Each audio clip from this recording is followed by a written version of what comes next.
여러분들 안녕하십니까? 이가픽 장로입니다. 자, 오늘은 초신자들을 위한 영적 눈뜨기 세미나 두 번째 세션입니다. 제목은 증거와 사실을 검토하자입니다.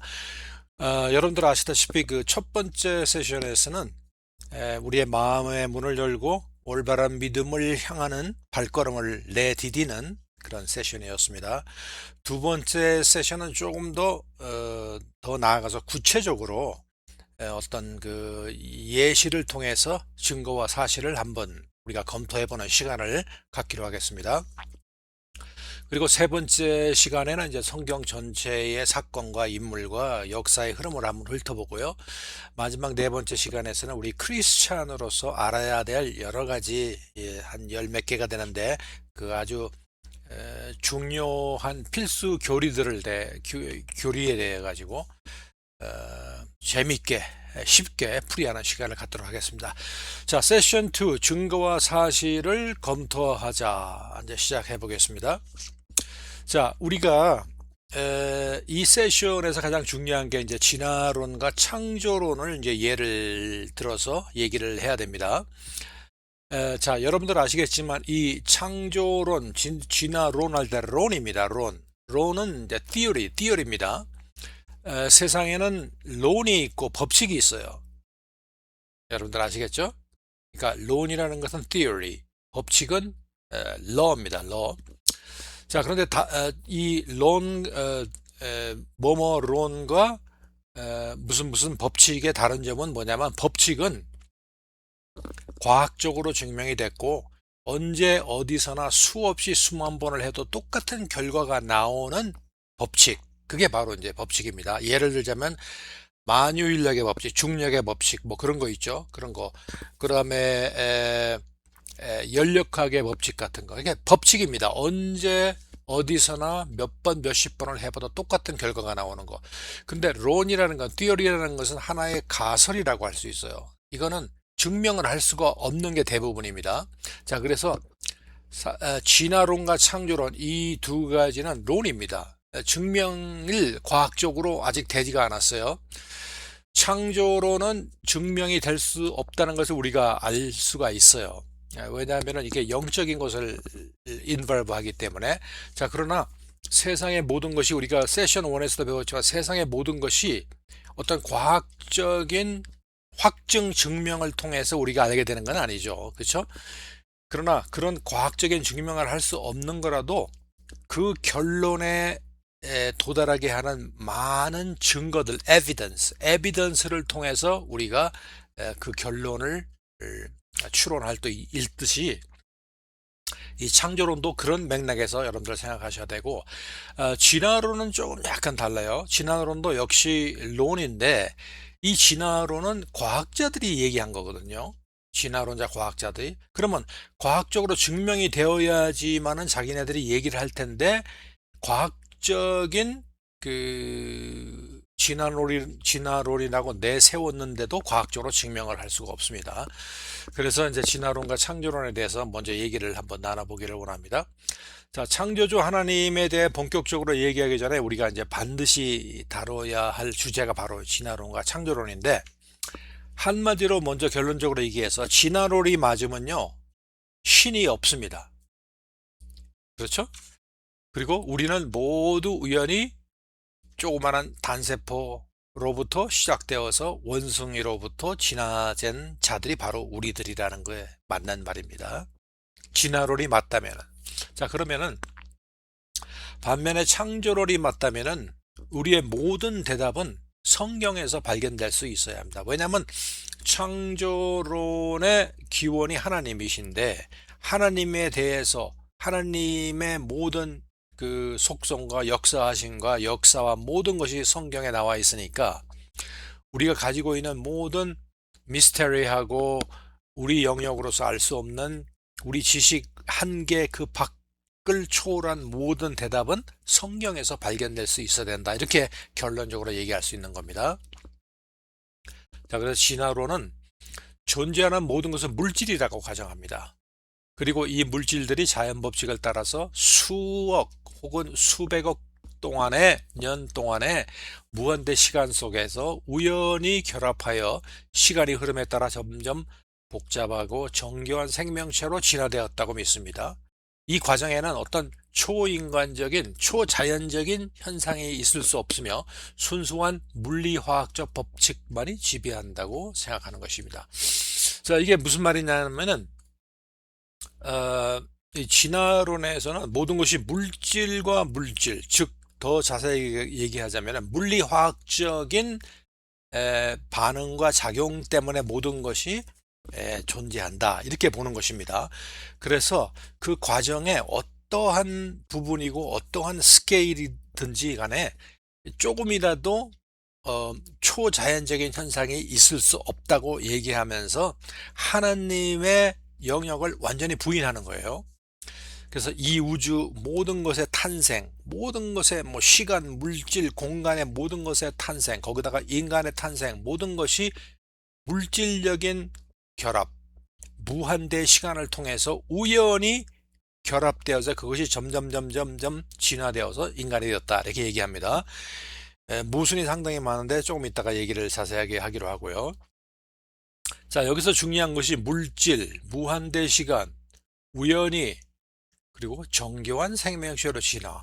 이것이 키워드입니다. 물질입니다. 진화론이 얘기하는 것은 물질부터 시작합니다. 그리고 진화론은 무한대 시간이 있다고 가정을 합니다. 그리고 우연히, 이것도 우연히 생겼다고 가정을 합니다. 그리고 정교한 생명체로 진화가 되었다고 가정을 합니다. 가정과 가정으로 결론을 맺는 것이 이제 진화론인 셈입니다. 그런데 여기서 잠깐만, 조금 전에 시간이 흐름에 따라서 점점 더 복잡하고 정교한 생명체로 진화한다고 분명히 그랬죠. 그러니까 시간이 흐르면은 모든 어떤 것들이 점점 진화돼 가지고 더 정교하고 복잡한 생명체로 진화된다고 그랬어요. 그러면은 진화론자들이 과학자들 아닙니까? 그 과학자들이 그렇게 주장하던 Second Law of Thermodynamics는 어디로 가냐 이거예요. 이제 설명을 드리겠습니다. Law of Thermodynamics는 열역학의 법칙입니다. 열역학의 첫 번째 법칙은 Conservation of Energy. 예를 들어 가지고 어떤 물건이 썩어 가지고 없어지면 그 물건 자체에 있던 에너지나 모든 물질이 없어지는 것이 아니라 그것이 분해되고 화학 반응을 일으키고 해서 딴 형태로 존재를 한다는 겁니다. 그러니까 내가 가진 에너지는 없어질 수가 없어요. 이 형태로는 없어질 수 있지만 다른 형태로 어딘가에는 available 하다라는 것이 이제 열역학의 제1법칙이고, 제2법칙은 뭐냐면은 available energy decreases over time. 이 물체가 가지고 있는 에너지는 시간의 흐름에 따라서 점점 그 에너지가 감소되어서 나중에는 결국은 없어진다는 거예요.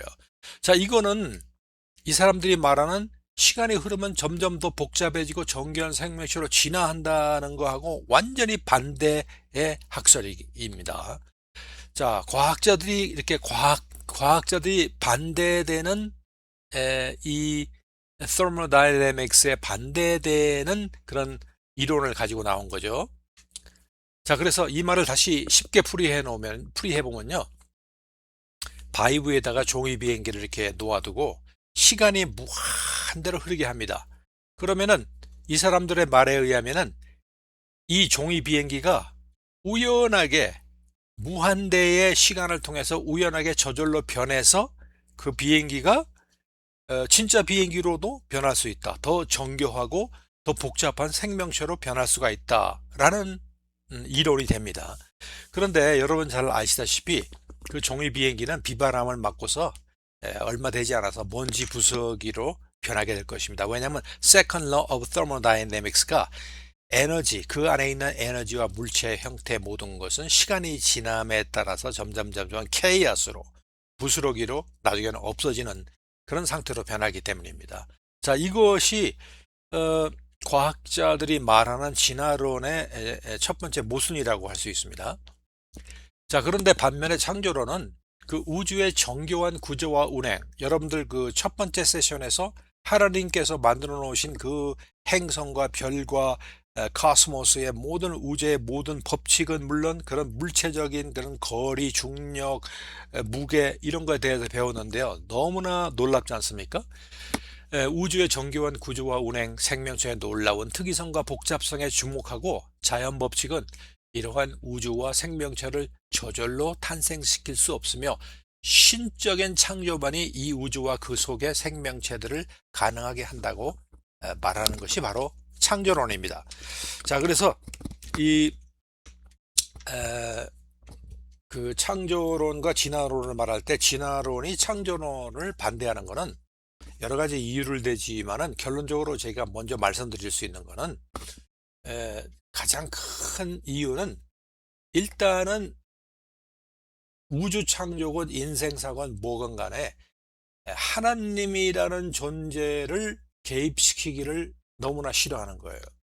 하나님이 개입하는 순간에 나의 인생은 나의 인생이 아니라 하나님에 의해서 지배받는 인생이라고 생각하기 때문에 내 몸에 대해서는 내가 마음대로, 내 의지대로, 내가 마음대로 하기를 원하는데 그것이 방해를 받는 것을 굉장히 싫어하는 사람들인 것 같아요. 그래서 창조론을 마음속에 이렇게 본능적으로 거부하는 진화론입니다. 자, 여러분들 한번 보세요. 이제 한번 이제 이 주제를 한번 자세하게 한번 다뤄보겠습니다. 여러분들 잘 아시는 예전에 배웠죠? 진화의 나무, Tree of Evolution입니다. 제일 밑에서부터 뭔가 시작이 되죠. 가장 밑에는 가장 단순하고 원시적이라고 생각되는 아메바 단세포 생물이 보여지고 있습니다. 여기서 주목해야 할 것은 각 생명체들을 이루는 그 종에 구분하는 경계가 분명치 않아요. 그러니까 여기서 종과 종 사이를 넘나들면서 이렇게 진화가 되었다고 하는데 이것이 그러나 학설이 이제는 과학이 된 거죠. 자, 그래서 여기서 이제 우리가 종을 구분하는 경계가 분명치 않고 종과 종 사이가 변화되는, 진화되는 이게 진화론인데 조금 후에도 배우겠지만 그 매크로 에볼루션과 마이크로 에볼루션이 있는데 종과 종을 넘나드는 것은 매크로 에볼루션. 이거는 우리가 인정을 하지가 않죠.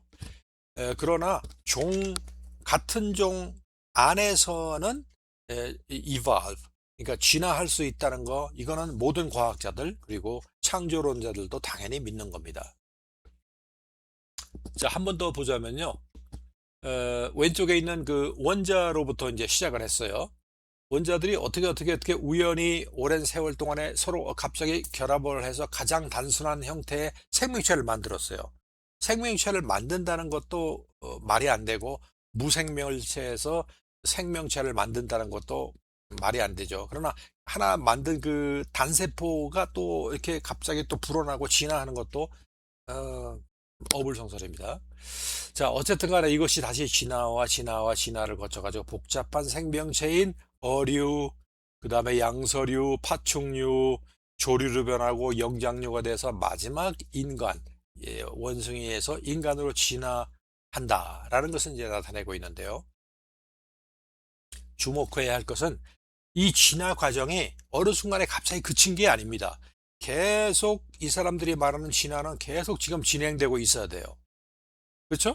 그러니까 우리 지금 살고 있는 이 모든 세상에 보면은 인간들만 보이는데 짐승들하고 인간들만 보이는데 인간들도 계속 진화를 하는 과정이기 때문에 뭐 귀가 3개인 인간, 뭐 팔이 5개인 인간, 여러 가지 형태의 진화되는 인간이 보여야 됩니다. 왜냐하면 한쪽 방향으로만 진화되는 것이 아니라 여기서 보듯이 종과 종을 넘나드는 그 영역을 파괴하는 그런 진화가 성립이 되기 때문에 인간이 꼭 우리가 보는 눈 2개, 귀 2개, 코 하나 이렇게 진화될 수는만은 없어요. 그렇죠? 그래서 어떤 사람은 머리가 이상하게 밑에 달린 인간이라든지 손이 뭐 5개 달렸다든지 뭐 발가락이 있다든지 뭐 꼬리가 있다든지 이런 식으로 변화되는 과정에 있는 인간들의 모습도 보여야 되는데 우리 세계 우리 지구를 돌아보면은 오직 모습은 다르고 형태는 다르지만 인간은 인간일 수밖에 없는 그런 형태로만 존재하거든요. 그래서 이것도 이제 모순이고 여러 가지 모순된 점을 보여주는데 결국 진화론의 핵심은 바로 종의 변화입니다. 그러니까 진화론은 종이 변화한다. 그리고 이런 종의 변화는 스스로 우연히 발생한다. 라는 것을 여러분들 일단 기억해 두시기 바랍니다. 그런데 창조론은요, 여러분들 아시겠지만 모든 생명체들은 그 종류대로 하나님에 의해서 창조가 되었어요. 사람은 사람의 종, 돼지는 돼지의 종, 말은 말의 종, 그 다음에 물고기는 물고기의 종, 종이 따로 있어요. 그 종 안에서는 크게 작게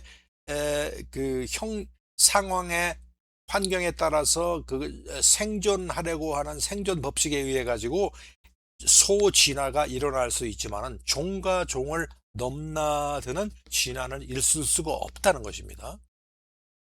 즉 창조론의 핵심은 창조론은 종불변설이에요. 종은 변하지 않는다. 만들어 놓은 종은 변하지 않는다는 것입니다.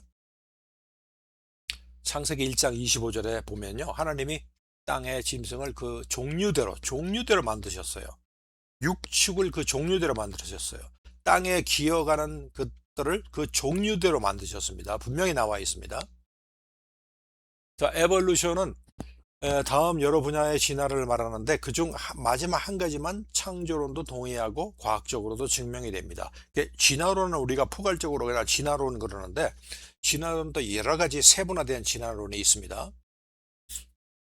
Cosmic Evolution, Chemical Evolution, Stellar and Planetary Evolution, Organic Evolution, 그리고 Macro Evolution, 그리고 Micro Evolution 여러 가지 에볼루션의 종류가 있습니다. 그래서 자, 이런 에볼루션들이 있는데 그 에볼루션들이 Cosmic Evolution, 그 다음에 Chemical Evolution, Stellar and Planetary Evolution, 그 다음에 Organic Evolution, Macro Evolution, Micro Evolution 등등 이런 다양한 형태의 그 에볼루션이 있다고 하는 겁니다. 특히 이제 매크로 에볼루션, 마이크로 에볼루션은 우리가 이제 진화론의 직접적인 그 디베이트 이슈가 되는 겁니다. 매크로 에볼루션은 종과 종 사이가 넘나드는 에볼루션, 그리고 마이크로 에볼루션은 종과 종사를 넘지 않지만은 그 종 안에서는 진화가 있을 수 있다라고 말하는 것입니다. 자, 그래서 소진화와 대진화, 조금 전에 말씀드렸죠. 소진화 그리고 대진화입니다. 대진화는 종과 종 사이. 창조론은 이것을 인정을 하지 않습니다. 소진화는 종 안에서는 뭐 잡종교배, 환경 변화, 돌연 변이, 지리적 격리, 품종 개량 등에 의해서 짧은 기간에 관찰되는 소진화는 창조론도 인정을 하고 있습니다. 즉 진화론은 소진화가 축적되어 오랜 시간에 걸쳐 새로운 종을 탄생시킬 수 있다고 보는 반면에 창조론은 소진화는 종의 한계를 벗어나 다른 종을 발생시킬 수 없다고 본다. 자, 이제 한번 이거를 얘기를 해봐야 되겠습니다. 모든 것은 시간과 공간과 물질에 의해서 존재를 합니다. 자, 그런데 가장 중요한 타임, 스페이스, 미터리얼이 이 우주가 시작되기 위해서는 이 시간과 공간과 물질이 동시에 이루어져야 돼요. 그런데 이 시간과 공간과 물질이 어떻게 만들어졌는지를 진화론은 설명할 수가 없습니다. 진화론자들은 물질은 무한대 시간 속에서 우연히 우주 공간에서 만들어졌다고 주장합니다. 그러니까 진화론자들이 얘기하는 것은 이 물질이 만들어진 그 시간대와 시간이 만들어진 시간대와 우주 공간이 만들어진 시간대가 서로 다를 수 있다라고 얘기합니다. 그러나 우리가 창조론은 그리고 과학적으로 논리적으로 생각해봐도 이 시간과 물질과 공간은 동시에 일단은 만들어져야 돼요.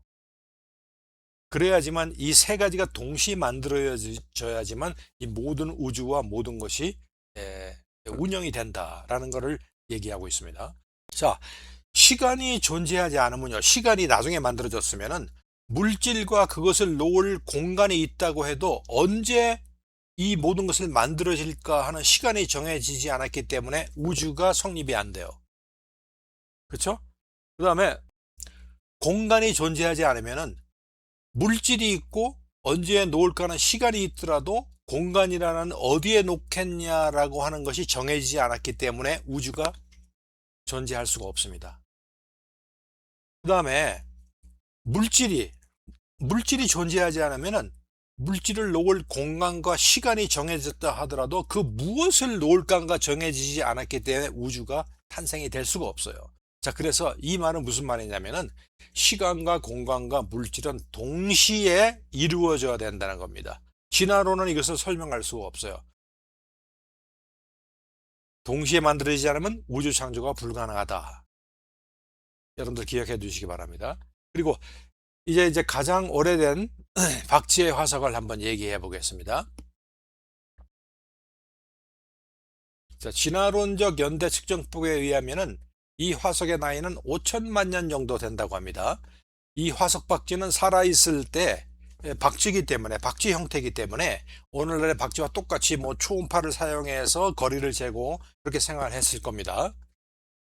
초음파를 사용한 그 원리 자체도 매우 진화론이 설명할 수 없는 그런 아주 획기적인 그런 메커니즘을 사용했지만은 일단 진화론에 의하면은 최근 100만 년 동안에 그 유인원이 사람으로 진화하는 커다란 그 변화를 겪었음에도 불구하고 박쥐는 5천만 년이라는 긴 세월 동안에 왜 진화를 하지 않았냐 이겁니다. 여러분들 여기 그림에서 보듯이 5천만 년 전에 발견된 이 박쥐와 최근에 있는 박쥐하고 모습이 똑같습니다. 그렇죠? 그리고 초음파도 사용했을 거고요. 안 그러면은 뭐 어떤 메커니즘으로 활동을 했겠습니까? 자, 그러니까 5천만 년 전의 박쥐나 지금의 박쥐나 틀린 점이 별로 없고 중간 진화 화석도 없고 뚜렷한 설명도 없고 그냥 믿으라는 격인데요. 이거야말로 맹목적인 믿음, blind faith가 아닌가 이렇게 우리가 얘기할 수 있습니다. 시조새, Archaeopteryx라고 하는 그 화석이 있는데 그 시조새 화석이 있는데요. 이것이 진화의 증거로 가장 많이 인용되고 있는 그 시조새입니다. 그런데 이제 시조새는 세계적으로 6개 정도가 발견되었다고 합니다. 근데 특이한 몇몇 특징 때문에 오늘날 새들의 새로 진화한 최초의 새로 간주가 되고 있습니다. 특징이라고 하면요. 날개 끝에 발톱이 있고요. 꼬리까지 뻗어나오면 척추가 있고요. 이빨 등입니다. 그리고 초기에는 시조새가 파충류로부터 조류로, 파충류에서 조류로 진화하는 도중에 있는 생물로 간주되기도 했습니다. 자, 이거 한번 보십시오. 날개 발톱은 특수하긴 하지만요. 왼쪽 그림에 있는 그 호해친 그리고 뭐 투레코, 타조 같은 새들은 여전히 날개 발톱을 가지고 있어요. 그리고 특히 오늘날 남미에 사는 그 호해친 같은 새 새끼들도 여전히 발톱을 가지고 태어납니다. 호해친뿐만 아니라 투레코, 타조와 같은 현대 새들도 날개 발톱을 가지고 있습니다. 자, 그래서 날개에 발톱이 있다고 해서 반드시 진화의 중간 과정에 있다고라고는 얘기할 수가 없습니다. 그리고 오늘날 새들은 대부분 이빨이 없지만은 과거 화석으로 발견되는 새들의 경우 이빨이 있는 새는 굉장히 흔했어요. 그리고 포유류나 파충류 등 다른 동물들도 이빨이 있는 경우와 없는 경우가 있기 때문에 이빨에 있고 없고는 진화의 척도와는 별 상관이 없다는 것입니다. 자, 최근 그 과학자들이 시조새에 대해서 광범위하게 연구를 했는데 그 결과에 보면요. 시조새 화석에서 발견된 차골이 있어요. 차골은 이제 그 새에서만 발견되는 앞가슴의 V자 형태의 그림입니다. 오른쪽에 보면 V자 형태가 있는데요.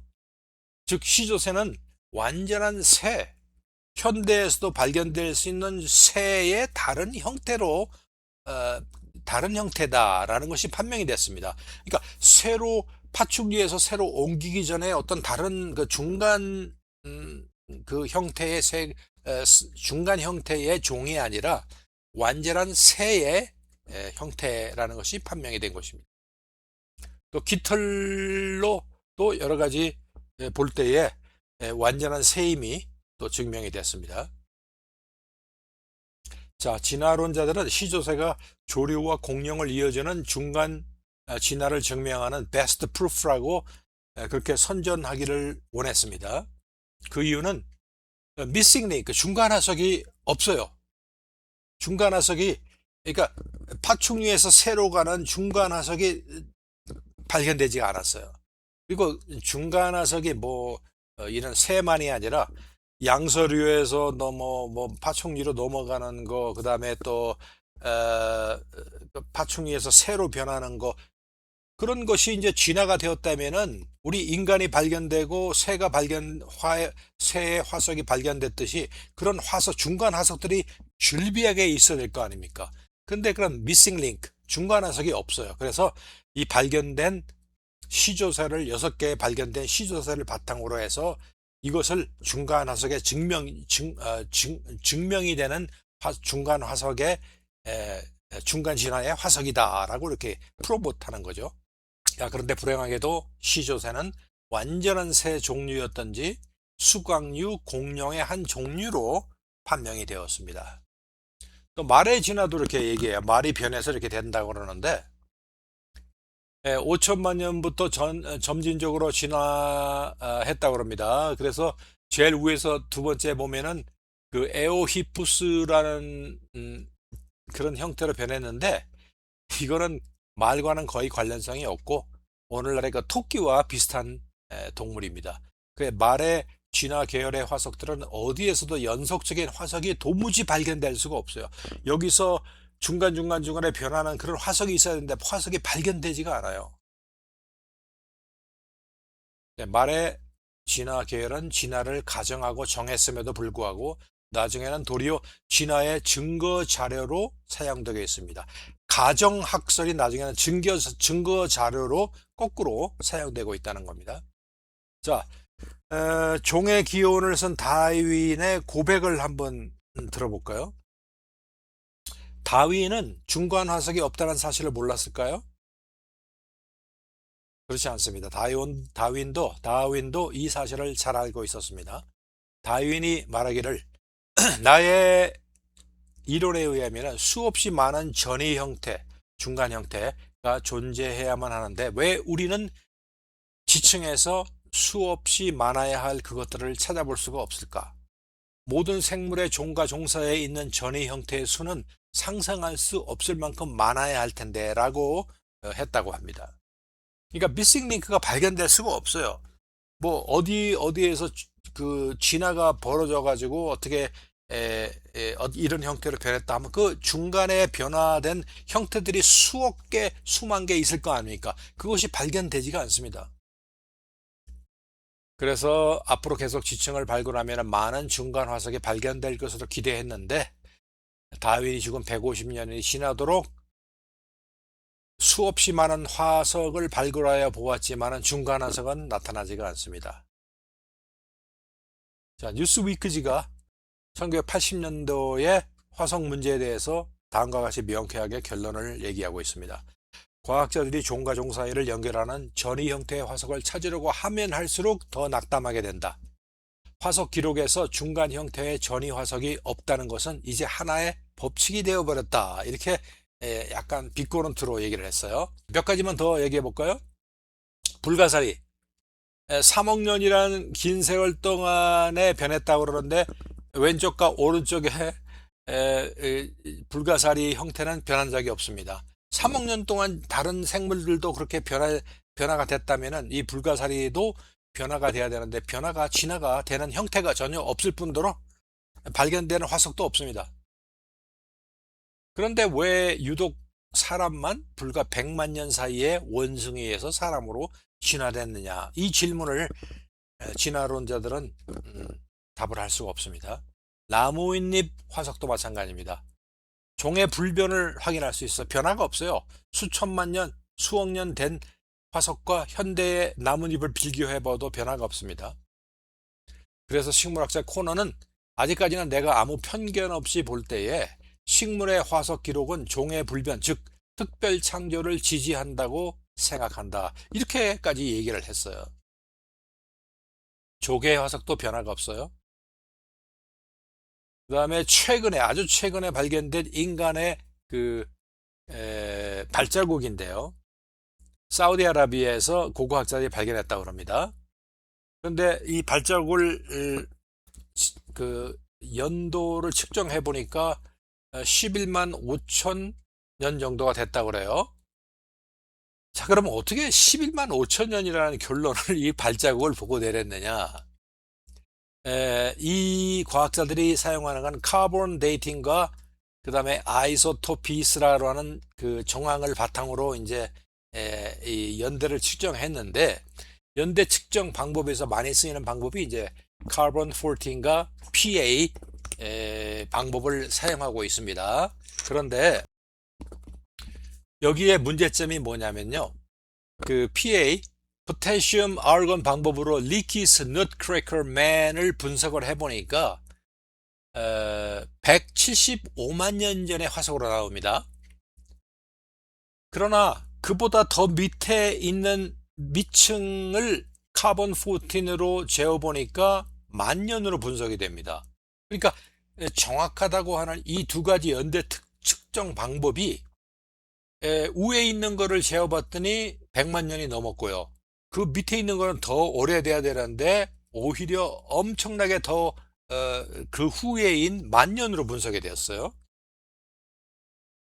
살아있는 mollusk라는 그 생물체의 티수를 카본 14으로 분석을 해봤습니다. 똑같은 연대 측정 방법이죠. 해봤더니 3,000년 전에 죽은 걸로 나타났어요. 자, 그래서 연대 측정 방법이 정말 과학적이라고 그러는데 정말 불규칙적으로 결론을 내고 있습니다. 자, 여기서 이제 한 가지 우리가 한 가지 질문을 해봅니다. 우리 세션 넘버 1에서 우리가 했던 그 호텔이 나옵니다. 자, 그 호텔에 1,000개의 방이 있는 호텔이 있습니다.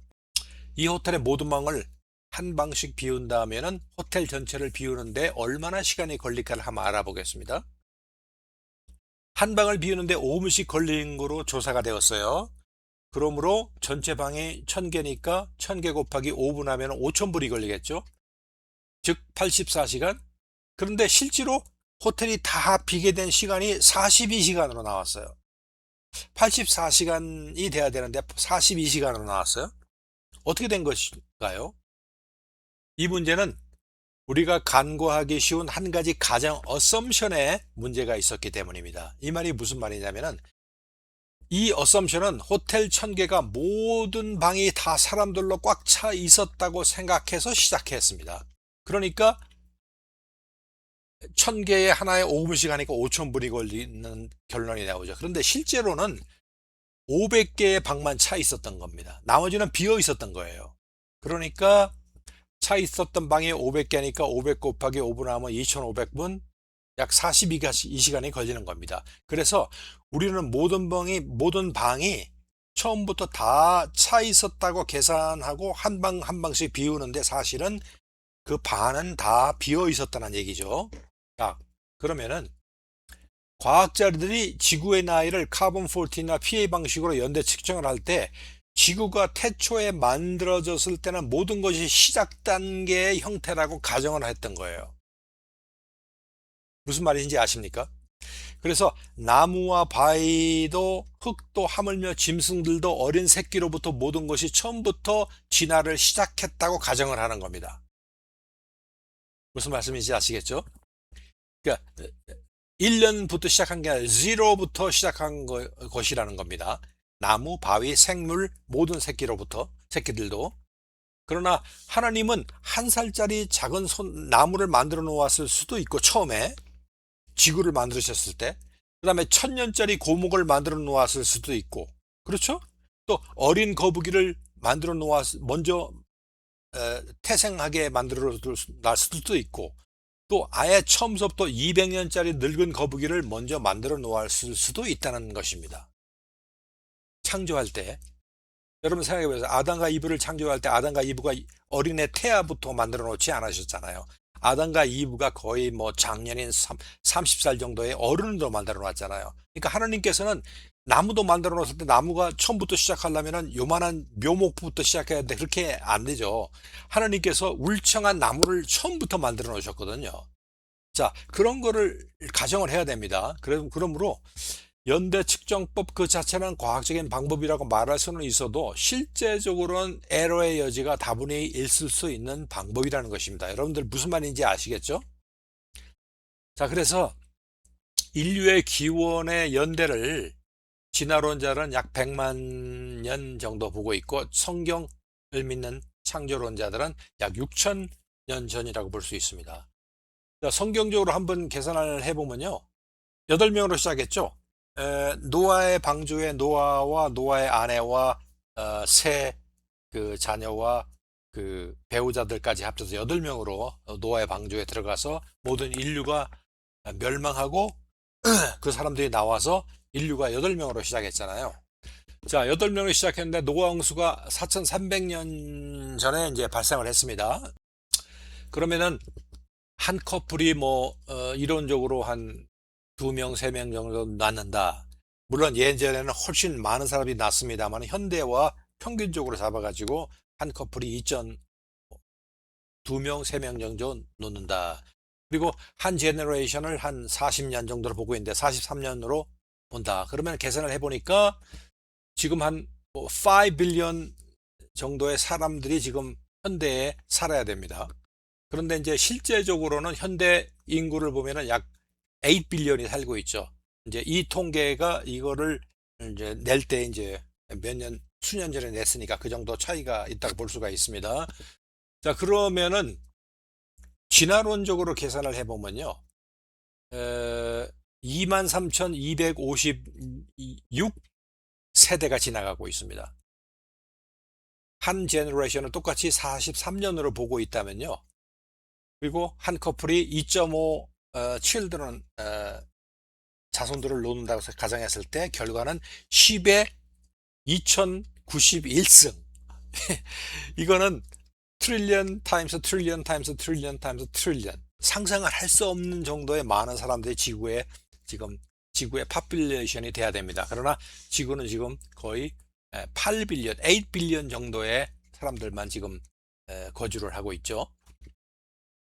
자, 그 다음에 이제 마지막으로 인간의 화석에 대한 그 조작들이 많습니다. 그래서 이제 기본적인 거 몇 가지를 이렇게 보면은요, 뭐 하이델베르그맨으로부터 해서 크로마뇽까지가 있는데 하이델베르그맨은 인간의 턱뼈로 조작한 것이 발견됐고요. 네브라스카맨은 이빨 하나를 기초로 해가지고 조립을 했는데 나중에 멸종된 돼지의 이빨로 판명이 됐고. 이거는 이제 과학적으로 과학 기사에 나온 겁니다. 필트다운맨은 턱뼈가 현대 원숭이인 것으로 옛날 필트다운맨의 턱뼈인데 사실 알고 보니까 현대 원숭이의 턱뼈였습니다. 패킹맨도 50만 전에 발견되었다는 그 탄생의 의 증거라는 것이 사라졌고, 네안데르탈맨 두개골은 류마티스를 앓았던 노인의 두개골이었음이 입증되었고, 뉴기니맨은 오스트랄리아 북쪽 근교에서 같은 현대인의 뼈가 바로 그 자리 옆에서 발견된 같은 거였던 것이 발견됐고, 크로마뇽인은 최고의 진화론을 뒷받침하는 화석인데 현대인의 뼈와 다를 게 없는 것으로 판명이 되었습니다. 자, 그래서 이런 것을 우리가 생각해보고 이제 증거들을 볼 때에 우리가 아직도 원숭이로부터 진화되었다는 것을 그러니까 믿는 사람들이 있는지 굉장히 궁금합니다. 자, 원숭이로부터 이렇게 사람이 진화되었을까? 다른 종이에요. 원숭이 종이 있고 인간 종이 있고 하나님께서 그렇게 창조하셨는데 과학적으로 우리가 지금 살펴봐도 그런 증거도 없고 가설의 가설을 연결해서 만든 것이 진화론인데 그것을 아직도 우리 학교에서 가르치고 있고 과학이라고 가르치고 있는데 과학적인 증거가 전혀 없다는 거죠. 자, 그래서 창조론이 맞다 가정했을 때 우주를 창조한 성경이 말하는 조물주가 과연 참된 하나님인가를 의심하는 사람들이 있을 수가 있어요. 그렇죠? 이제 일단은 이제 예를 들어 가지고 그 진화론에 문제가 있다고 가정을 하고 창조론이 맞다고 가정했을 때 기독교 너희들이 말하는 하나님이 참된 하나님이냐라고 의심하는 사람들이 있을 수가 있잖아요. 그죠? 자, 거기에 대해서 좀 알아보겠는데 우선 세계의 4대 종교 현황을 한번 알아볼까요? 기독교, 이슬람교, 힌두교, 불교라고 이렇게 할 수 있는데 뭐 24억, 19억 뭐 이렇게 파퓰레이션이 많습니다. 그래서 기독교는 가톨릭 개신교 정교회, 이슬람교는 뭐 수니파, 시아파, 힌두교는 주로 인도 쪽에, 불교는 티베트 불교 뭐 퍼져 있는 여러 가지 불교들이 많죠. 자, 그런데 하나님에 대해서 얘기할 때 불교와 힌두교는 우선 제외를 해야 됩니다. 왜냐하면 불교는 하나님 자체를 믿지를 않고 힌두교도 마찬가지죠. 윤회설 가지고 일단 그 심오한 철학 사상이라고 볼 수 있습니다. 그러면 이제 기독교와 이슬람교가 남고 유대교도 남고 뭐 이렇게 그 정도로 볼 수가 있어요. 신에 대해서 유일신을 가진 사상을 보면은 자, 그런데 이제 그래서 이제 그러면 기본적으로 기독교와 이슬람교를 한번 이제 비교해서 한번 얘기를 해보겠습니다. 만일 여러분이 이슬람교가 국교이며 다른 종교를 선택할 자유가 없는 사우디아라비아에서 태어났다고 한다면은 그래도 여러분들은 크리스찬이 될 확률이 있다고 생각하십니까? 한번 생각해 보세요. 그리고 당신이 만약 불교가 국교이고 대대손손 불교의 승려였던 태국의 어느 가정에서 태어났다면 그래도 여러분은 크리스찬이 될 확률이 많다고 생각하십니까? 그렇지 않겠죠. 그죠? 또한 여러분이 철저한 이슬람 교도라면은 이슬람교가 믿는 알라를 유일신이라고 믿을 것인가 아니면 타종교인 기독교의 하나님을 유일신으로 믿을 것인가 라는 질문에 여러분들은 어떻게 답할 것입니까? 여러분들이 이슬람 교도라면은 이슬람이 믿는 알라가 유일신이라고 믿을 거 아닙니까? 그렇죠? 마치 우리 기독교가 믿는 하나님이 유일신으로 믿듯이. 그러니까 세상 사람들은 기독교인들 너희가 믿는 너희 하나님이 어떻게 오직 유일한 참신인가? 이렇게 질문을 할 수 있다는 겁니다. 그렇죠? 무조건 우리가 믿는 하나님이 진정한 하나님이다라고 무조건 맹목적으로 폴스할 수는 없어요. 우리가 첫 시간에 배웠잖아요. 우리가 마음의 문을 열고 합리적으로 결론에 도달해야지 맹목적인 믿음을 강요하면 안 되죠. 그렇죠? 그래서 이제 그런 맥락에서 지금 이제 한번 생각해 보는 겁니다. 자, 그렇다면은 서로들 자기네 종교의 하나님이 유일한 신이요, 진리의 신이요, 우주를 창조한 참신이라고 말할 수가 있는데 어떻게 우리가 믿는 기독교의 야훼 하나님의 유일한 신이라고 말할 수가 있냐는 겁니다. 자, 이러한 상황이 비슷하게 과거에도 수없이 있었어요. 이스라엘 민족 사이에도 수없이 있었고요. 또 그 주변 국가에 있는 모든 그 나라들에서 민족들에서도 이런 질문이 있었고 또한 현대에 들어와 가지고 가톨릭교, 정방, 동방교, 무슨 모슬람교 이런 사이에서도 이런 질문이 수없이 있었습니다. 자, 그래서 이런 상황과 비슷한 상황이 이스라엘 백성과 우상 숭배자들 사이에도 있었습니다. 자, 그래서 이사야서 41장에 보면은 하나님께서 이스라엘 백성과 그들을 괴롭히는 이방 민족의 우상 숭배자들에게 말씀하시는 내용인데 그것을 한번 보겠습니다. 자, 나 여호와가 말하노니 너희 우상들은 소송하라. 야곱의 왕이 말하노니, 자, 이제 하나님입니다. 하나님이 말하노니 너희는 확실한 증거를 보이라. 장차 당할 일을 우리에게 진술하라. 또 이전 일이 어떠한 것도 알게 하라. 우리가 마음을 두고 그 결말을 알아보리라. 그리고 이제 쭉 얘기하시면서 이런 식으로 너희가 증거를 가져와서 너희가 말하는 그 우상의 신이 진짜 신이라고 하는 것을 나한테 보이면은, 결말을 보이면은 너희가 신인 줄 우리가 인정을 하겠다 이런 겁니다. 좀 더 자세하게 알아보면요. 너희 우상들은 가짜 신들을 얘기하는 겁니다. 하도 신들이 진짜 신이라는 우상들이 많으니까. 소송을 하라는 겁니다. 한번 분쟁을 해보자. 논리적으로 한번 따져보자는 겁니다. 야곱의 왕은 야곱이 있는 참신, 우리가 믿는 하나님이죠. 확실한 증거, 역사적인 증거를 보이라는 겁니다. 역사적으로 너희 신이 역사하는 것이 맞다는 것을 보이라는 겁니다. 장차 당할 일이 뭐예요? 미래에 일어날 일, 예언입니다. 예언을 또 보여달라는 겁니다. 그 결말을 알아보라? 역사적인 성취를. 그러니까 역사에 일어날, 지금 일어날 일이 아니라 훗날에 일어날 것들을 나한테 얘기하고, 그 예전에도 훗날에 얘기할 것을 얘기한 그 예언이 맞았다는 역사적인 사실을 가져오라는 겁니다.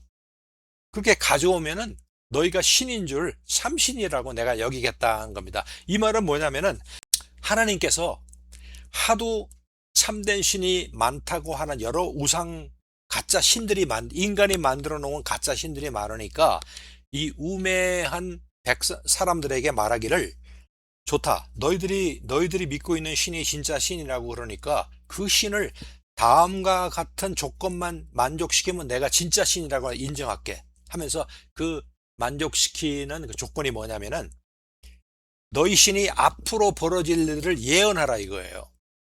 그리고 그 예언한 것이 역사 속에서 딱 들어맞았다는 증거를 나한테 가져오라는 겁니다. 그러니까 예언을 하고 그 예언에 대해 가지고 역사적으로 증명한 것을 가져오면 내가 너희가 믿는 신이 참신이라는 것을 믿겠다는 겁니다. 자, 그래서 여러분들, 이게 이제 하나님께서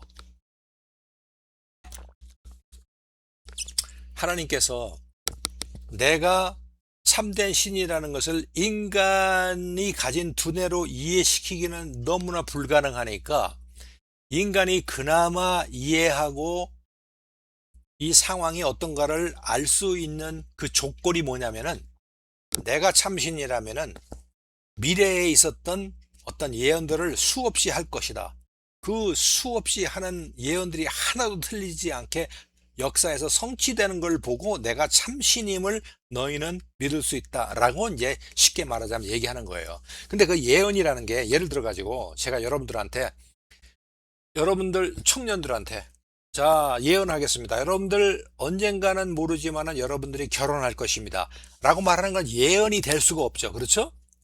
자, 그러나 자, 이제 어떤 청년 하나를 지목합니다. 자, 청년, 내 말 들으세요. 2035년도에 한국 부산에서, 부산 범일동에서 태어난 김모모라는 여자와 당신은 결혼하게 되는데, 결혼식을 만나는 지점이 하와이에 있는 하나우마 베이에서 만날게 됐고, 결혼하고 자녀가 몇 명 낳고, 이렇게 예언을 한다면은 이게 우연이 될 수가 없잖아요. 그죠? 그리고 1930 그 말한 그 해에 가가지고 실제로 그 여인을 만나가지고 10년 후에 정말 애들이 예언대로 아들이 몇 낳고 하는 예언이 다 완성됐으면은, 그런 것을 보고 내가 참 예언이고 예언을 말한 하나님이 참 하나님이다라는 것을 얘기할 수 있다고 하는 겁니다. 자, 그런 맥락에서 이제 우리가 살펴보는 건데요. 자, 머슬림은요, 예언 성취에 대한 숫자가 나타나지 않고 있어요. 이제 꾸란, 그 모슬람의 성전인 꾸란의 예언적 요소는 특정한 사건에 대한 예측 정도의 수준의 예언이라고 볼 수 있습니다. 예를 들자면 로마와 페르시아 전쟁의 승패에 관한 언급. 로마와 페르시아가 싸우는데 로마가 이길 것이다. 이거는 도 아니면 뭐예요? 이거 예언이라고 볼 수 있습니까? 뭐 로마가 이길 것이다, 페르시아가 이길 것이다, 둘 중에 50%지 않습니까? 제가 조금 전에 말씀드린 결혼할 것이다, 결혼할 수도 있고 안 할 수도 있다, 이런 정도의 예언은 예언이 아니죠. 그리고 이제 최후 심판의 부활에 대한 묘사와 경고 등에 대한 형태로 기록이 되어 있는데, 이거는 예언 수준이 아니에요. 자, 그런데 성경에 나오는 예언을 한번 간단하게 한번 알아보겠습니다. 성경 전체 예언이 1800개 정도가 됩니다. 아주 구체적인 예언이에요. 예를 들어서 예수님께서 어느 어디에 태어나겠다, 예수님이 어떻게 동정녀로 태어나겠다, 이런 거는 도무지 우연이 될 수 없는, 하느님이 아니면은 예언을 할 수 없는 그런 스페시픽한 데이터잖아요. 1800개가 넘는데 이미 성취된 건 1300개 이상이 성취되었고요. 나머지가 한 500개 남았는데, 남은 예언은 아직 미래에 발생할 재림, 종말, 영원한 나라들에 관한 예언입니다. 이것도 이제 성취될 거를 보면 알겠죠. 자, 성취된 성경 예언, 예언을 요약해서 잠깐만 알아보겠습니다. 이스라엘의 흩어짐과 회복, AD 70년대 로마에 의해 가지고 이스라엘이 완전히 흩어져 가지고 디아스포라, 이스라엘 민족이 다 흩어져 가지고 이스라엘 나라가 아예 없었어요. 없었는데 여러분 아세요? 이스라엘이 미국, 불란서, 독일, 흩어져 가지고 살고, 이스라엘이라는 나라가 중동 지방에 없었는데 갑자기 1948년에 2차 세계대전인가요? 끝나고서 영국의 주도하에 시오니즘이 탄생해가지고 갑자기 흩어져 있던 이스라엘 민족들이 모여가지고 중동 지방의 이스라엘 현재의 땅에 그 사람들이 모여가지고 시작한 것이, 갑자기 생긴 것이 이스라엘이 다시 생긴 거예요. 그것까지 정확하게 예언이 되어 있어요. 열방으로 흩어진 것서부터 다시 나라가 회복하는 거, 이런 거는 정말 우연한 수준이 아니라 정말 하나님이 할 수 있는 예언입니다. 그 다음에 바빌론이 멸망한 거, 니느웨가 멸망한 거, 두로가 멸망한 거, 그 다음에 예수님에 관한 예언입니다. 탄생하는 거, 베들레헴에서 태어난 것까지 예언했고요. 동정녀에서 잉태로, 사람과 사람으로서 태어난 것이 아니라 동정녀로서 잉태할 것까지 성취했고, 누가 이런 예언을, 이런 말을 하면은 미친놈이라고 그러지 이걸 예언이라고 하겠습니까? 근데 그대로 성취가 되었어요.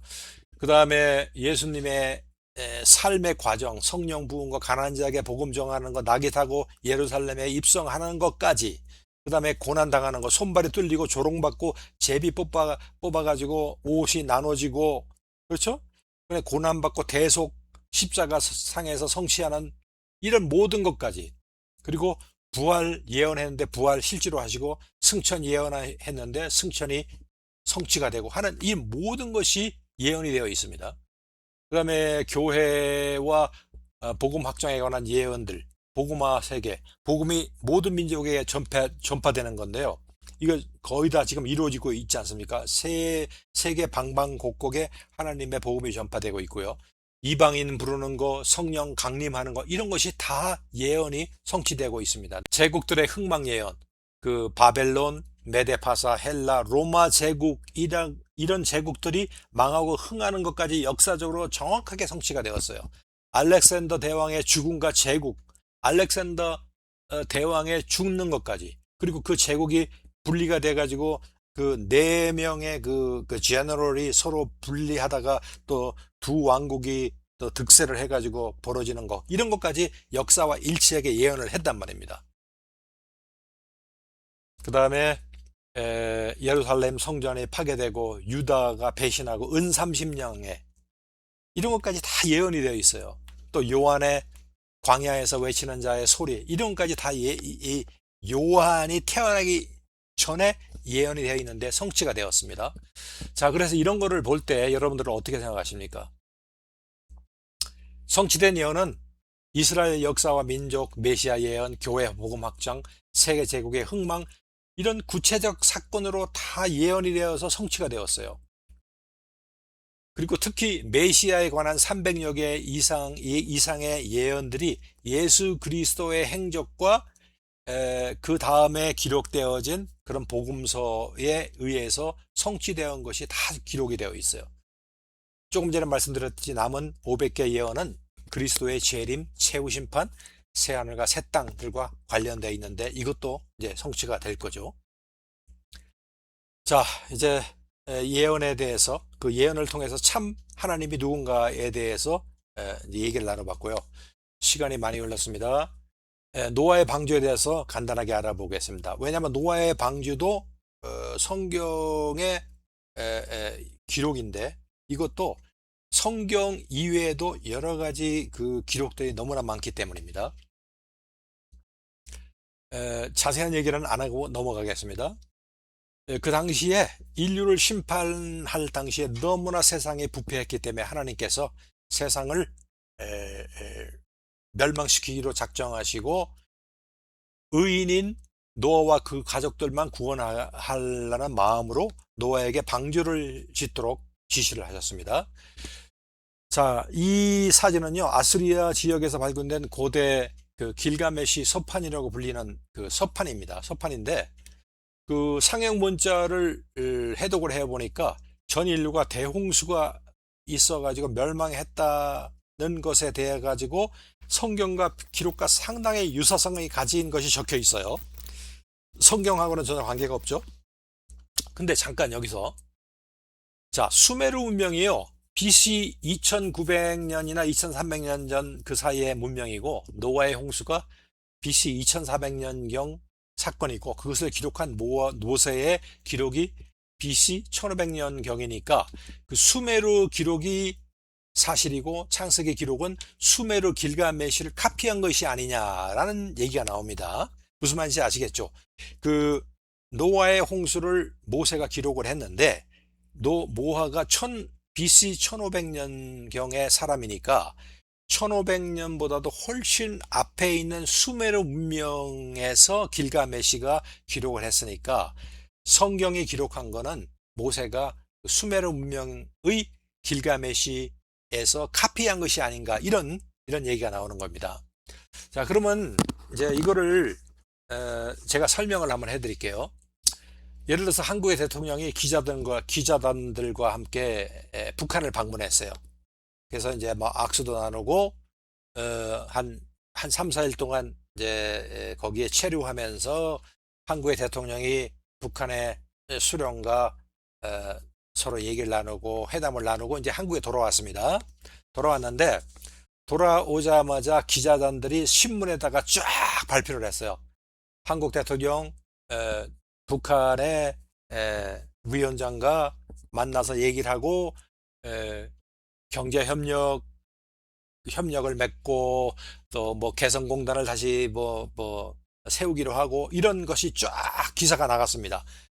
기사가 나간 다음에 청와대에서 아무런 소식이 없다가 한 일주일 정도 후에 그 이제 발표를 했어요. 공식 발표를 했는데 뭐 구체적으로 뭐 개성공단에 뭐 언제 그리고 또 뭐 같은 경제 협력하기로 또 뭐 하기로 이렇게 발표를 했습니다. 그러면은 청와대에서 발표한 것이 일주일 후에 기자들이 발표한 일주일 후에 발표했으니까 기자단들이 얘기한 것이 더 정확합니까? 그렇지 않잖아요. 대통령이 그 청와대에서 얘기한 거는 그동안에 있었던 기자들이 모르는 모든 세밀한 부분까지 다 정리해서 정확하게 포멀하게 발표한 것이죠. 그리고 기자단들이 발표한 거는 여기저기서 보고 들은 것을 부분적으로 발표한 것이고요. 그러니까 기자단들이 발표한 거는 시간은 조금 발표했더라도 대통령이 청와대실에서 발표한 거는 공식적으로 더 정확하게 실질적으로 실무자들이 결론을 내려서 발표하는 거니까 오히려 청와대에서 발표한 것이 공신력이 있고 사실이 아니냐 이 말입니다. 마찬가지로 모세가 비록 몇백 년 후에 이걸 기록을 했지만은 그것이 사실은 더 신빙성에 있게 하느님의 영감을 받아서 그 사실을 기록한 거니까 그런 관계를 여러분들이 이해를 하시라는 얘기입니다. 자, 그래서 홍수와 관련된 세계 전설들을 보면요. 예를 들어 가지고 대부분의 전설들은 특정한 민족이나 특정한 지역에 국한되어 있지만은 대홍수는 세계적으로 한 300여 가지의 대홍수 전설이 있다고 합니다. 전 세계적으로 널리 알려져 있는 그 사건이죠. 홍수 기간은 거의 뭐 1년이 넘었어요. 그 다음에 대천재지변이 있었음을 우리가 알 수가 있습니다. 방주의 크기는 뭐 여러분들이 참고적으로 한번 알아두세요. 이것은 이제 그 노아의 방주 실물 크기로 재현한 켄터키주의 테마파크인데 어느 정도 큰지 여러분들 알 수 있겠죠.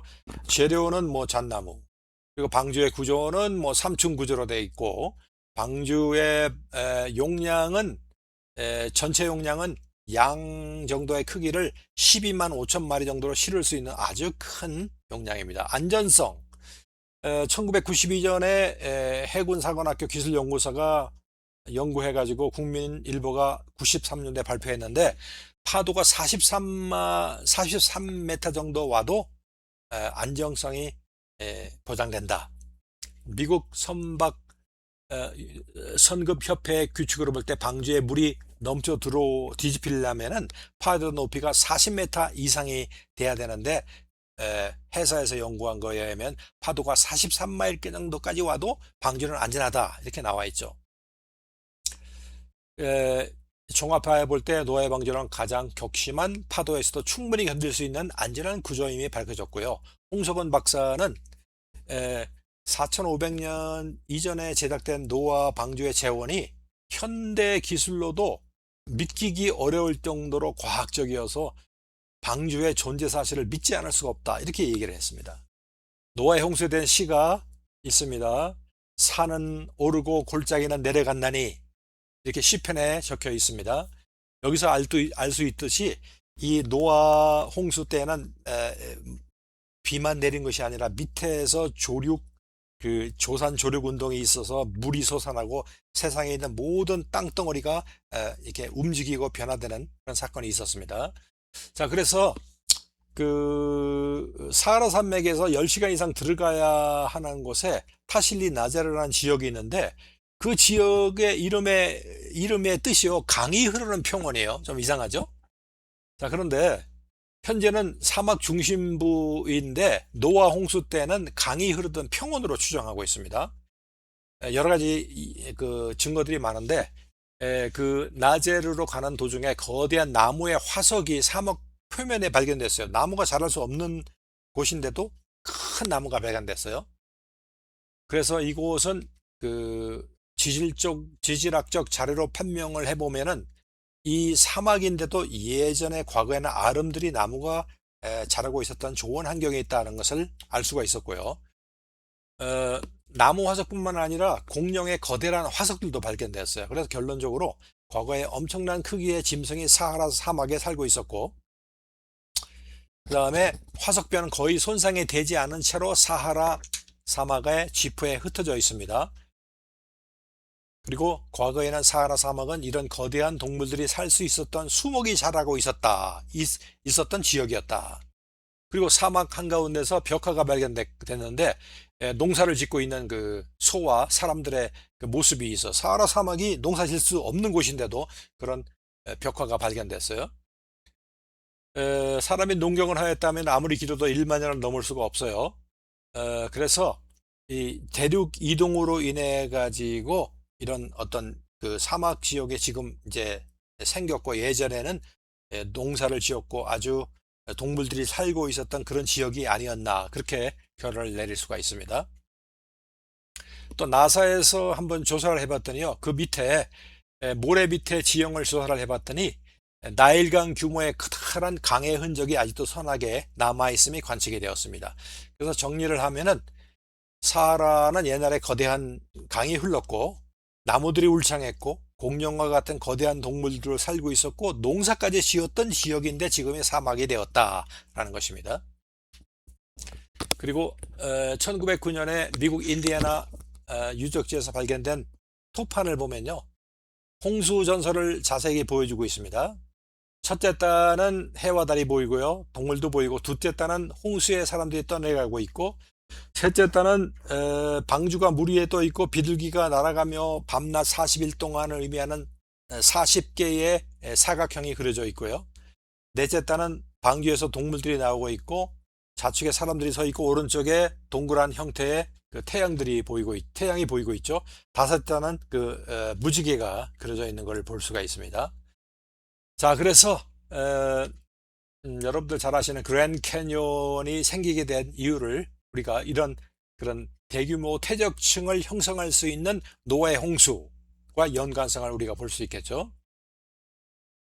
단면층을 보면요, 이렇게 그랜드 캐니언 단면층이 보입니다. 5개 지층이 있는데요. 제일 밑에가 이제 그 캄브리아 기인데, 그 캄브리아기 전에 그 지층인데 거기에는 아무런 화석이 발견되지 않았어요. 그리고 캄브리안 위층으로는 화석들이 발견됐어요. 이걸 뭘 말하느냐면은 밑에 층에서 갑자기 어떤 에, 전 세계를 덮을 만한 그, 그 노아의 홍수 플러스 그런 조류 운동이 있었다는 거죠. 그래서 모든 화석들이 갑작스러운 압력, 물의 압력과 그 퇴적을 유도하는 그런 압력과 모든 것이 동시에 발생해서 캄브리아, 데보니안 이런 퇴적층이 생기면서 거기에 화석이 쌓였다라는 것을 얘기할 수가 있습니다. 자, 그래서 조금 전에 말한 현상에 대해서 1995년 타임즈지에는 생물학적 대폭발, Biological Big Bang이라고 특집을 다룬 바 있고, 이 현상은 진화론적으로는 도저히 설명할 수 없는 놀라운 현상임을 인정을 했습니다. 자, 그래서 조금 전에 설명한 캄브리아기 그 밑에는 화석이 없고 위에는 있다라는 것은 이런 노아의 홍수로 자연스럽게 설명이 될 수 있습니다. 그 다음에 하나님의 입김이 담긴 노아의 홍수는 이런 모든 전설, 문화 토문에 나타나고 있는 발굴물에 나타나고 있는 그 기록들을 명쾌하게 설명을 할 수가 있습니다.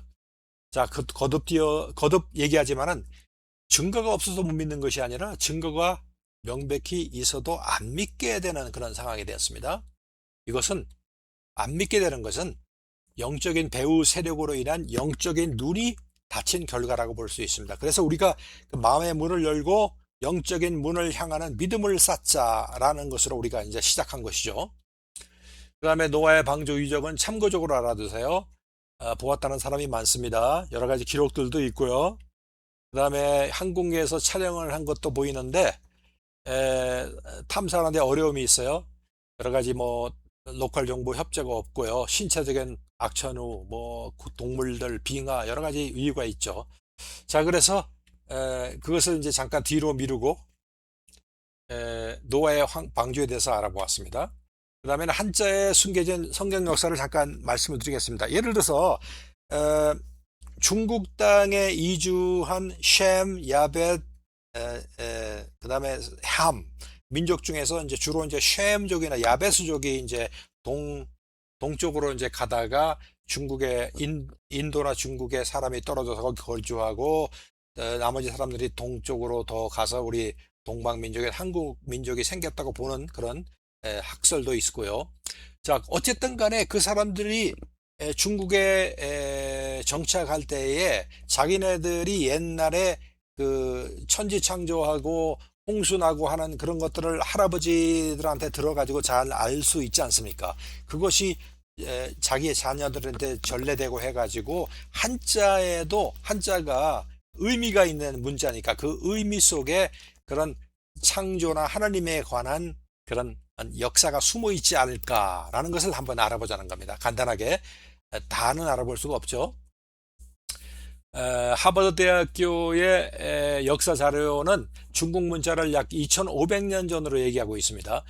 그 2500년이라면 이제 바벨탑 사건과 비슷한데 사실은 그 이제 중국 문자 기원이 사실은 이제 그런 게 있어요. 우리 고조선 최초로 단군도 뭐 2333년 BC 2333에 생겼다는데 그걸 과장일 수도 있어요. 그보다 훨씬 뒤일 수도 있는데 역사를 부풀리기 위해서 마찬가지로 한자의 역사도 BC 2500년보다는 뒷일인데도 앞으로 당길 수가 있는데 어쨌든 간에 바벨탑 사건이 일어난 그때 시기로 보여지고 있습니다. 바벨탑 사건이 약 기원전 2350년이고 중국 문자가 2500년에 만들어졌다니까 문자 그 기록에 보면은 가장 오래된 한자는 BC 1200년 그리고 거슬러 올라가서 한자가 BC 2000년경까지 있었다라는 거 볼 때에 바벨탑이 2350년에 있은 그때 비슷하게 한자가 만들어지지 않았나 그렇게 추정을 할 수가 있습니다. 자, 바벨탑 사건 이후에 뿔뿔이 흩어졌죠. 흩어져 가지고 중국 땅에 정착했으면은 그 정착한 사람들이 하나님의 창조에 대해서 분명히 알고 있었을 겁니다. 그들의 선조들에 의해 만들어진 한자에도 성경의 역사가 반영되어 있어야 하지 않을까. 그래서 몇 가지 한자를 한번 알아보겠습니다. 이거는 배선자인데요. 저도 한자를 잘 모르지만은 그냥 설명을 보겠습니다. 자, 이거는 뭐냐면 배에 여덟 식구가 탔다. 자, 여덟 식구 하면 여러분들 생각나는 사람이 없으니까 맞습니다. 방주 안에 노아의 방주 안에 8명의 사람들이 들어갔어요. 노아 부인, 그 다음에 세 자녀들, 의 배우자들 해서 8명이 들어갔어요. 입구자는 우리나라 입구자, 식구들 할 때 구자입니다. 이렇게 사람을 얘기합니다. 그러니까 배 안에 8명이 있는데 그 노아의 방주를 나타내는 그런 한자입니다. 노아의 방주에 8명의 식구를 표현하고 있다. 그 다음에 물수자는 노아가 600년 되던 때에 이제 뭐 하늘에서 비가 쏟아졌죠. 근데 옛날에 그 한자의 형태는 여러분들 지금 보시다시피 물이 이렇게 위아래로 이렇게 흐르는 것으로 이렇게 나타내고 있습니다. 그래서 이렇게 옆으로 흐르지 않고 위아래로 흐르는 모습에서 하늘에서 노아의 방주 때의 그런 사건을 묘사한 것이 아닌가 이렇게 또 얘기하고 있습니다. 지을조는요, 하나님께서 아담을 만드실 때 장면을 생생하게 담고 있다고 합니다. 말하고 걷는 것은 이제 지을조인데, 이 흙에다가 입으로 하나님의 그 생기가 들어가면서 말하는 인간이 되었고, 걷고 이 모든 것이 합쳐져 가지고 생기를 불어넣은 생령, 즉 산존재 리빙 소울이 되었다라는 그 인간의 지을 당시의 모습을 그려져 있다 이렇게 얘기하고 있습니다. 그 다음에 금알금자는요, 두 그루 나무, 나무 목자가 2개 있죠. 그 선악과와 생명나무와 선악과를 얘기하는 거고요. 그 두 그루 나무가 하느님께서 이렇게 하라 저렇게 하라 하는 그런 하나님의 그 인스트럭션과 같이 합쳐져 가지고 금알금자를 나타내고 있어요. 동산 가운데는 생명나무와 선악과를 알게 된 나무도 있었는데 그 나무에 대한 하나님께서 명하신 것이 있었는데 그 명하신 것을 합쳐져 가지고 금자가 되었다 이렇게 말하고 있습니다. 필요할 필자, 아담에게는 그를 도울 여자가 필요했습니다. 그래서 요긴할 때의 요자는 아담에게 꼭 필요했던 여자와 그 필요를 느꼈을 때인 창조의 제6일 저녁 태양이 서쪽에 있었던 때를 나타내고 있다랍니다. 밭전자도 마찬가지입니다. 울타리처럼 보이는 것이 보이죠. 그리고 네 방향, 십자가인데 네 방향으로 합쳐지니까 밭전자, 에덴 동산을 나타낸다. 자, 이런 한자의 구조는 단순 우연이 아니라 중국 고대 조상들이 천지 창조와 홍수 사건을 알고 있었으며 그것이 문자에 반영된 것으로 해석된다라고 이렇게 얘기하고 있습니다. 자, 결론적으로 얘기해 볼 때 중국 민족 기원이 노아 홍수 이후 바벨탑 사건으로 흩어지면서 동쪽으로 간 그룹이 중국 땅에 도착했고요. 한자의 기원은 기원전 2000년경에 초원시 문자로 시작해서 BC 1200년경에 갑골문으로 확립되었는데 그 한자 속에는 창세기 기록, 창조, 인간 타락, 노아 홍수 등의 기록이 남아있고 이는 중국 고대인들이 같은 인류의 조상으로서 성경적으로 사건을 공유하고 있었다는 증거로 해석된다. 이렇게 풀이가 되겠습니다. 자, 그래서 이제 간단하게 한자 속에 담겨져 있는 그런 어떤 그 성경의 역사적인 그 리플렉션을 한번 알아보았습니다. 자, 그래서 지금까지 우리는 마음의 문을 이제 조금 열었습니다. 편견을 없애고 객관적인 시간으로 사실과 증거와 논리에 대해서 하나님의 창조와 예수님의 실존과 성경의 역사성에 대해서 짧게나마 알아봤죠. 이러한 지식들이 영적인 지혜가 되려면 믿음이라는 것이 이제 필요합니다. 제가 세션 넘버 1에서도 얘기했죠. 성경은 믿음은 들음에서 나고 들음은 하나님 말씀에서 난다고 얘기를 하십니다.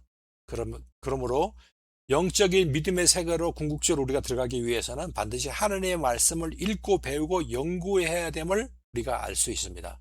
자, 그래서 세션 3에서는 하나님의 말씀인 성경의 기록을 통해서 천지창조서부터 성경의 역사와 기록과 사람과 인물과 그런 흐름을 통해서 현대까지의 그런 흐름, 역사적인 기록을 한번 우리가 알아보려고 합니다.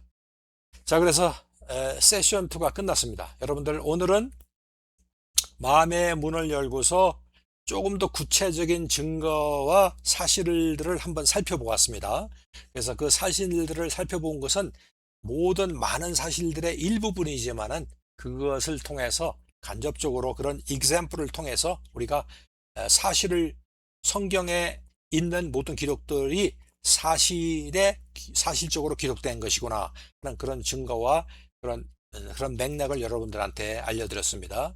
그리고 이제 한 걸음 더 나아가지고 믿음으로 나아가기 위해서 그런 과정인 세션 3, 그리고 세션 4는 믿음을 확실하게 해주는 그 기독교의 필수 교리들에 대해서 이제 얘기를 할 건데, 여러분들께서 오늘 배우신 것을 다시 복습을 하시고 준비를 하시고 세션 3에서 다시 여러분과 같이 만나 뵙겠습니다. 여러분 감사합니다.